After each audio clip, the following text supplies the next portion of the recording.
बॉलीवुड अभिनेता शाहरुख खान और पत्नी गौरी खान को दिल्ली हाईकोर्ट को सम मानहानि मामलें शाहरुख मालिकाना कंपानी रेड चिली और ओटीटी प्लाटफर्म नेटफ्लिक्स को यह समन जारी होता जमापड़ी। एनसीबी पूर्वतन अधिकारी समीर वांखड़े आवेदन पर समन जारी कर दिल्ली हाईकोर्ट 7 दिन मध्य समस्त पक्ष को निज उत्तर दाखल करने को निर्देश देते कोर्ट। समीर वांखड़े अभियोग कर 18 सेप्टेम्बर नेटफ्लिक्स रे रिलीज होता वेब सीरीज रे तांकर सम्मानहानि होछि।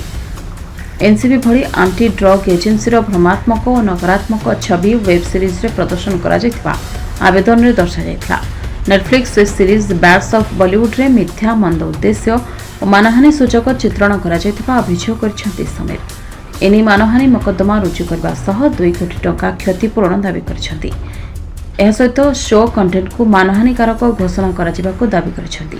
एही शो प्रसारित होगा पर सोशल मीडिया रे अनेक आपत्तिजनक प्रतिक्रियार सामना करने को पड़ी। तेणु तांको प्रतिष्ठारे आंच आसिथिबा अभियोग करछन्ती समेत। आगामी 30 तारिख रे एही मामलार शुणाणी अछि।